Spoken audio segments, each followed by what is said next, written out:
Hey, friend, welcome back to the podcast. Today, we're going to talk about something that comes up every single summer, especially if you're working on losing weight or trying to take better care of yourself. And that's how to stay on track while traveling. Whether it's a long weekend, a beach trip, a family vacation, or even just a little road trip to visit relatives, summer brings a lot of opportunities to get out of your normal routine. And for most women I coach, that comes with a lot of anxiety. There's this fear that a few days away will completely derail all your progress, right? We're going to just gain all our weight back from that. We won't be able to lose it ever again. You'll gain it all back, and that all your hard work will just vanish because your schedule changed. But here's what I want you to hear loud and clear: you can enjoy your trip and take care of yourself all at the same time. You don't have to choose one or the other. You can have fun and still feel good in your body. You can eat the cake and feel like you're in control. You can rest, relax, move your body, eat what you want, and come home proud of how you showed up, not panicked that you have to start all over again. And that's what we're going to talk about today: how to make travel feel easy, balanced, and totally doable. Let's start with what usually gets in the way: the fear. I've had clients tell me things like, I'm scared I won't be able to control myself. Once I get out of my routine, it's going to be, feet up, face in the buffet. I'm afraid once I've started eating vacation food, I won't stop. They worry they won't get any movement in. They'll never be able to exercise the right way on vacation. They picture everything being bloated, no energy, feeling uncomfortable in their clothes. Some even cancel the trip to avoid all of that because they feel safer at home in their normal routine. I thought we wanted to have a life that we loved. Vacation is part of it, right?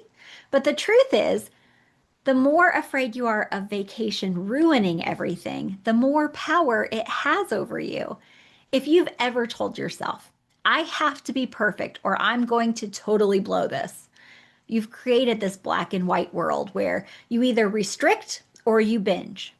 You either eat chicken and broccoli or you go face first into that buffet.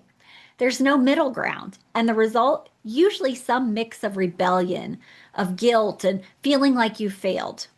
What I want to offer you today is a middle path, one that gives you freedom and flexibility and a sense of peace while still helping you feel good in your body. You can still have weight loss and have that freedom. So let's talk about some ways you can create that. First, keep it simple.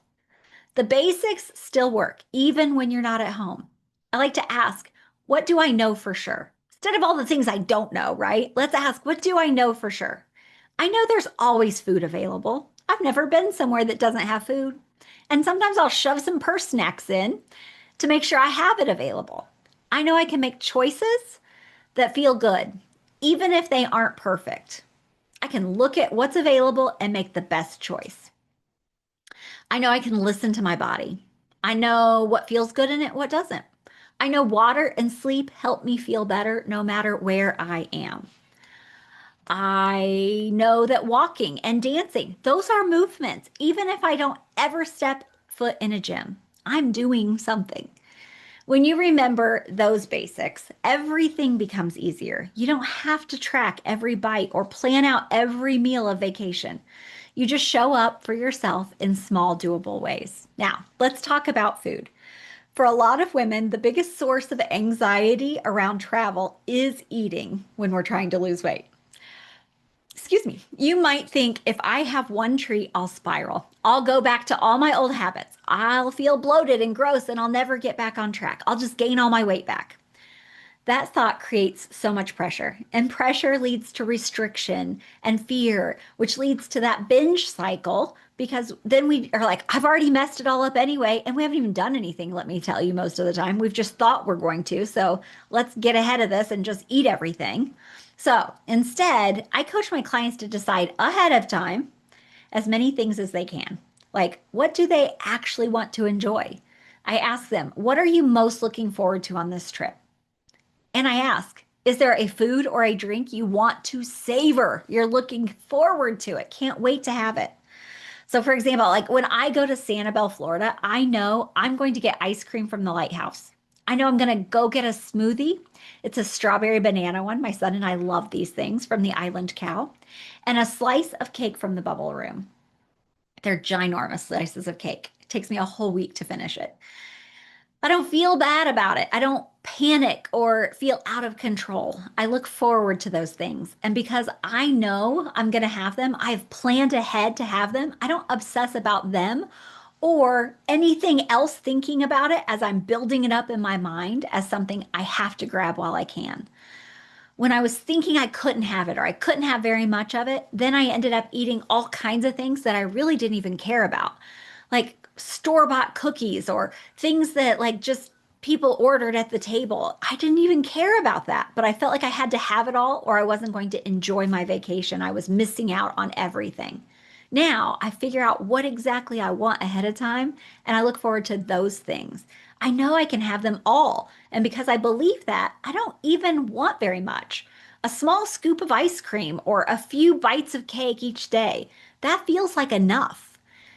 You can use this too. Think about what you actually want to enjoy.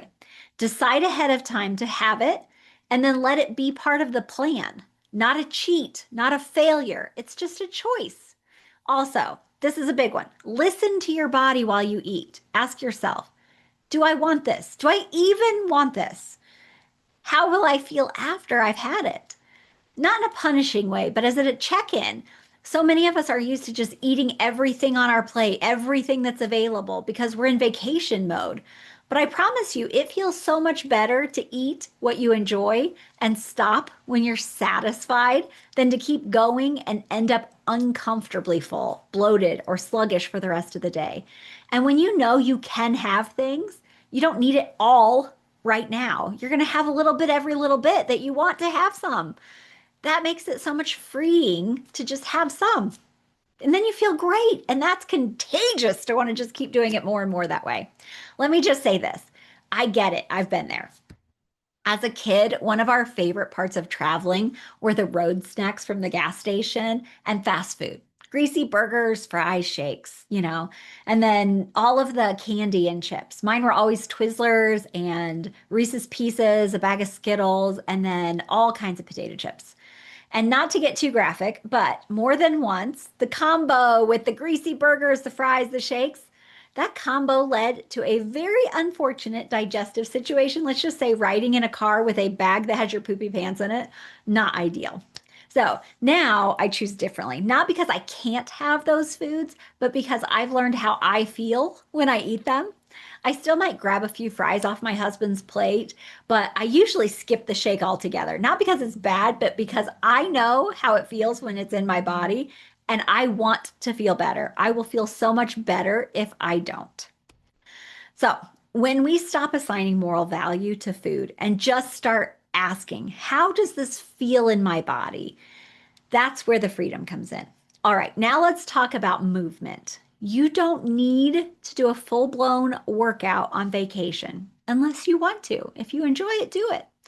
Walking around, though, playing in the pool, dancing, or sightseeing and swimming, it all counts. That's all movement.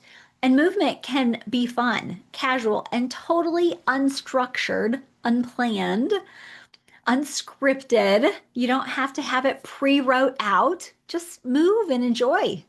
And again, the point of your vacation is probably not weight loss. The point is the experience and the connection and the rest. So let movement support that, not compete with it. Here's one of my favorite parts of traveling as well. I make myself a re-entry plan. Most people don't think about this, but it makes a huge difference in how you feel when you get back home.